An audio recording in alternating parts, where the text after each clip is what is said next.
Anant, fantastic to have you back, and thank you for joining us. Our fair weather friends, which is foreign institutional investors, they are clearly back.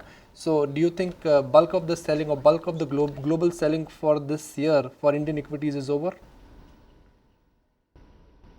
Yeah, that could be a fair statement. I mean, that's at least our base case. So we saw quite a bit of selling in the quarter which just went by, at least 2 or 3 months, wherein the selling actually accelerated. And for the YTD ending say September, we actually saw outflows which exceeded the 2008 outflows for emerging markets as a whole. And I think that is why the markets corrected so sharply, including emerging markets or Asian or all those indices that you can think of, and India couldn't be spared as well. But I think in the last few weeks that we've been tracking this, it started off by slowing of that outflow, and now it clearly looks like we could start seeing some inflows as well. So I think the worst could be over in terms of the FI outflows. Anant, for the longest time, UBS has been making a case that you should not expect anything from the earnings season. Earnings, they will remain lackluster. But the problem now is that even on a diluted base, even on low expectations, earnings, they continue to disappoint. So the case to buy into Indian companies or Indian stocks on a fundamental basis with each passing day is only getting weak. Yeah, so if you notice, our target for Nifty for December is about 8,200, which is roughly where we are. So we are not talking about any meaningful upside from here. And when we came out with this target also, our case was that there won't be much of earnings growth. And the street would actually be forced to reduce the earnings that they are projected. Now, just to put that into numbers, so we expect the full year F16 Nifty earnings growth to be about 8%, whereas the street is about 15%. Now let's see the 2 quarters which are flowing through. So the first quarter Nifty earnings growth was about 5%. 23 out of 50 companies have reported so far, and the earnings growth is about 3% so far. We are projecting when the season ends for this quarter, we would end at 0%. Which effectively means that to achieve the 15% target for the street, the asking rate for the remaining 2 quarters is about 25%. Now we think that's quite unlikely that Nifty companies would produce about 25% earnings growth for the second half, and therefore the expectation is that the street would be forced to reduce from 15% earnings growth that they're projecting closer to the 8 or 9% where UBS is. In a scenario like that, we find it very difficult to believe that Nifty could produce absolute returns when the street is actually continuously downgrading earnings. So that's really the big picture that we have for India.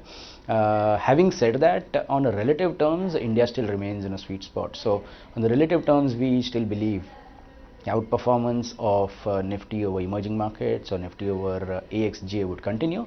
In absolute terms, I think we would sort of be range bound around the 8,200 range.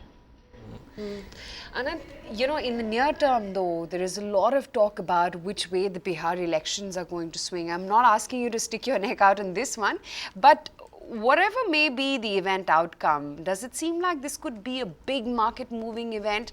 If at all, it's going to be a non-NDA win that we have at our hands? No, so the way to look at Bihar elections would be no different from any of the state elections that we've seen so far. And we've seen that in the last 20 years, none of the state elections have sort of resulted in a major policy shift from the central government. So we think that's the same for this time as well for Bihar. So whatever be the result, I don't think the policies of the central government would see any meaningful shift. Secondly, the only thing that may have an impact or is the composition of Rajya Sabha. Now there again we think that it is unlikely that even if NDA were to win, the composition of Rajya Sabha changes in favor of NDA before 2018. So I don't think there is any immediate impact in terms of politics or composition of the upper house or policy changes from the government. So to that extent, it could be a sentiment, positive or negative on the day of the election results, but it would not alter the direction of the market meaningfully. Anant, let's talk pockets, and somehow, at least I get a feeling that there is a bit of a rough road ahead for the private banks as well. Previously, we used to associate issues only with the PSU banks. Somehow, the fight back from the PSU banks seems to be maybe not making a good case for them, but definitely hurting some of the private banks. Add to that the fact that the issues of infrastructure, power, metal companies is now seemingly coming and dogging the large private sector banks as well. Leave aside the mid-sized ones. What's your view here now? So I think financials remains our preferred bet on a relative terms at least, and within financials we've been sort of preferring private banks which have a better asset quality and better way of managing their loan book. So I think those are the banks which would probably continue to outperform. I think we saw one or two results wherein even private banks' asset quality has sort of deteriorated in this quarter. So I think that is expected, especially if they have been aggressive lenders in the past. But there are pockets of private banks in which the loan book is sort of more sedate and more safe, if we were to use that word, as compared to the rest. So I think that's the pocket wherein we would be able to sort of gain outperformance versus the financial pack as well as versus the Nifty. Anand, what about pharmaceuticals? Because the US FDA problem seems to be a glaring one right now. And if not US FDA, then you have cases like a Lupin, wherein the US pipeline has really shrunk this time, and it's been a shocker of a performance there. Correct. No, so the point is, I think this quarter I would concede that pharma hasn't really delivered results as well as the news flow in terms of the US business and pipeline. But if you were to talk to the managements of these companies, I mean, most of them are hopeful that there would be massive progress as the second half plays out, including the names that you mentioned. So to that extent, I think we still continue to be positive on pharma and positive on the US business of these pharma companies in the second half. We're expecting some launches on major large Indian pharma companies which have exposure to the US. So I think we still remain overweight on Indian pharma names. Right.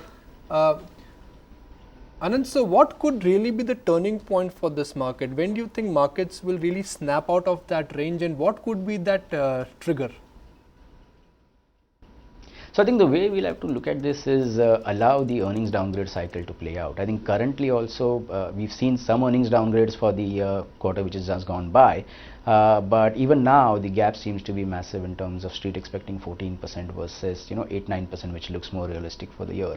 So I think we will have to see this earnings downgrade play out over the next 2 quarters. I think that is where most of the negative news flow could actually get digested. So for the coming year, which is F17, we are projecting about 15% growth, and I think that could actually lead to some re-rating for the Nifty by the time we digest this next 2 quarters of earnings downgrades. I think that's how the market may actually unfold. Okay, Anant, understand we have overstayed appointment, but good to have you as always. Thanks so much for taking the time out and being with us and giving us those thoughts. Find us on Facebook at facebook.com/ETNow, and don't forget to click the like button. You can also follow us on Twitter at ETNowLive. To stay updated with all our programming, hit the subscribe button on our YouTube channel by logging on to youtube.com/user/ETNow.